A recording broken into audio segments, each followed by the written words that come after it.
Assalamualaikum warahmatullahi wabarakatuh. Waalaikumsalam warahmatullahi wabarakatuh. Masih tentang akhlak Rasulullah Allahumma sholli wa sallim alaihi.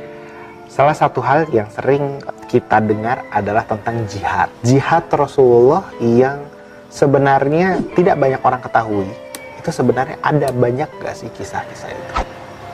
Ya mungkin banyak orang juga kurang mengetahui sebenarnya jihad Rasul SAW ini. Orang taunya kan bahwa jihad itu perang. Ya. Jadi perang terus, bahwa jihad itu bunuh-membunuh. Ya.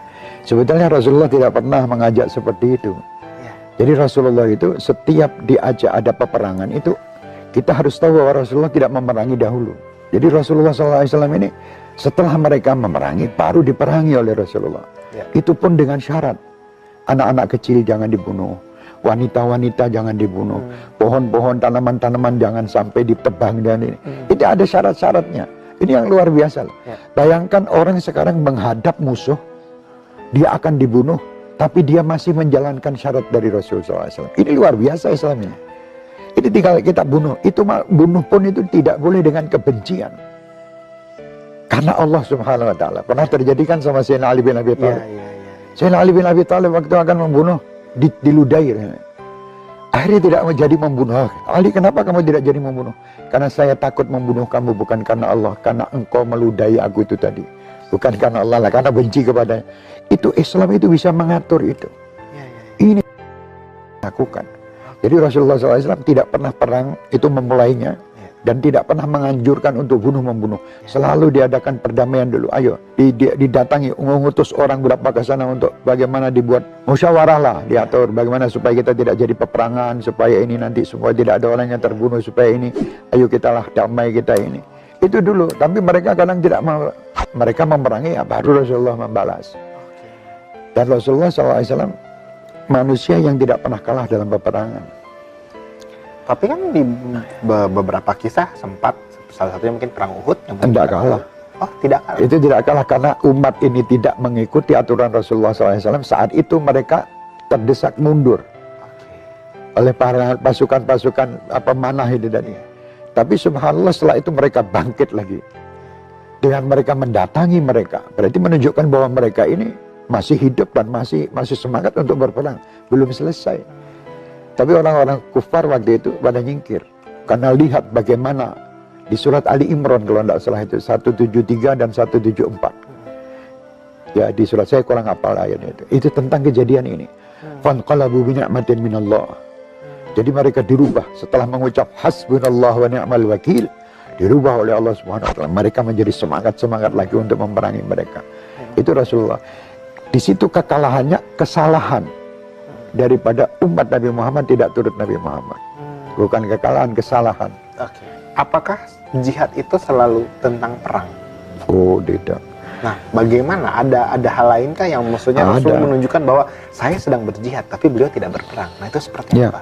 Seperti waktu pulang dari perang Badar. Ya. Itu di bulan Ramadan, bulan puasa. Kata Rasulullah, kita telah pulang dari jihad yang kecil menuju jihad yang besar. Ya. Subhanallah.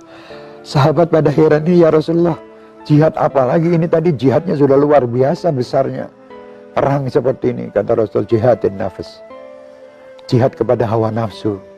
Anda bisa menekan hawa nafsu. Ini musuh yang tidak tampak. Kelihatannya baik tapi tidak baik. Kan ada yang begitu nafsu. Nah, subhanallah, itulah jihad yang luar biasa. Anda tidak tahu ini benar atau tidak. Ini nafsu kadang berbuat, ada seakan-akan sholat. Kelihatannya sholat Anda sudah benar, tapi nafsu ini ingin pamer, itu menekan itu lebih berat daripada jihad bunuh-membunuh. Jadi sebetulnya jihad dan nafsu ini jihad yang paling sulit, tidak ada orang tahu, dan bahkan kadang kita ini bisa tidak tahu bahwa ini benar atau tidak. Ya. Karena nafsu itu menutupi, setan ini pintar betul kadang, membuat kita ini seakan-akan khusyuk. Contohnya orang yang sholat, yuwaswisu itu. Ya. Usul sampai berapa ini nafsu ini jihad ini. Ya kita harus tekan itu. Jangan kata setan ya dalam ini. Itu kamu belum ikhlas itu, belum fase, belum benar. Ulang lagi gitu terus. Nah, dalam ini contoh yang paling ringan, masih banyak yang besar. Jihad dan nafas itu lebih utama daripada jihad perang-perang itu. Ini kata Rasul. Lah orang sekarang kan maunya perang. Bukan perang. Perangi diri kamu waktu kamu ingin perang dan kamu mengatakan orang lain. Yang diperangi siapa? Ya. Saudara muslim sendiri. Ya. Ini lucu kita lihat, ini jihad apa? Ya. Kalau muslim sama muslim sendiri pukul-pukulan itu katanya jihad. Menegakkan kebenaran. Masing-masing merasa dirinya benar. Ya. Itu sudah orang yang tidak benar. Ya. Orang kalau sudah merasa dirinya saya benar, orang tidak benar. Walaupun dia benar. Rasul tidak pernah mengajarkan itu. Bahkan sampai-sampai Ustaz Ali kalau lihat orang khutbah Jumat, Ya. usikum wa nafsiyah bitaqwallah. Bukan usikum toh. Ya bukan saya wasiatkan pada diri kalian. Ya walaupun itu boleh. Ya. Cuman adabnya kan wa nafsiyah, diriku juga. Karena saya juga belum bertakwa. Itulah adab-adab ini. Makanya zaman ini banyak orang yang kurang paham. Ya. Jadi jihad itu pokoknya harus marah, ya, harus teriak-teriak, pergi ke satu tempat untuk bukan. Jihad itu diri kamu dulu, kamu benahi. Setelah kamu bisa membenahi diri kamu, benahilah orang lain seperti engkau membenahi dirimu. Bukan benahi orang lain, kamu pukuli. Tapi ini sama diri kamu tidak pernah pukul sendiri. Kamu bermaksiat, ini kan kamu jihad kepada orang-orang yang maksiat misalnya. Orang maksiatnya kamu pukuli, kamu bermaksiat, kamu tenang aja begini. Mestinya pukul juga diri kamu. Kalau kamu tidak ingin memukul diri kamu, jangan pukul orang lain. Nasihat itu lebih indah. Jadi jihad nafas ini luar biasa. Sulit mas. Kadang banyak orang-orang yang merasa dirinya itu sudah baik. Nanti di akhirat ternyata timbangan dia kebaikannya tidak ada. Kenapa kok tidak ada? Karena dia mengamalkan ini semua dengan riak. Ingin dipamerkan, itu berat.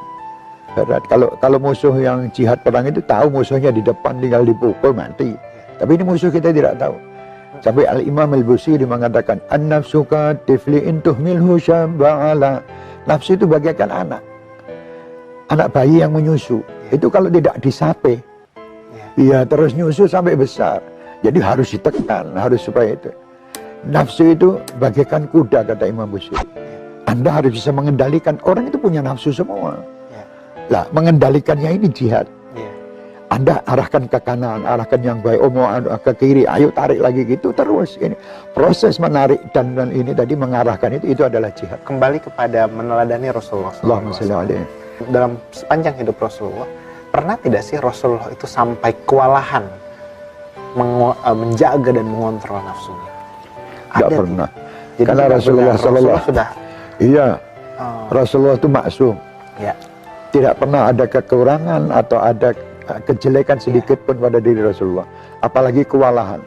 Rasul itu manusia yang dididik langsung oleh Allah. Adabani Rabbi fa ahsana ta'dibi.